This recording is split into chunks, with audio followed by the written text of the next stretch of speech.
শুধু আমার গোপন ব্যথা কেঁদে কেঁদে কয় কেন আরো ভালোবেসে যেতে পারে না হৃদয়। আমি এত যে তোমায় ভালোবেসেছি।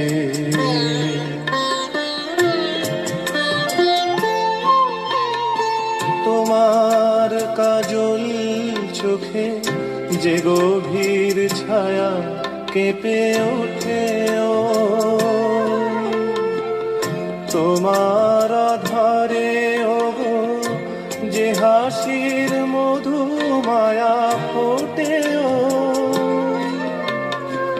তারাই অভিমান বোঝে না আমার, বলে তুমি তো আমায় ভালোবেসেছো।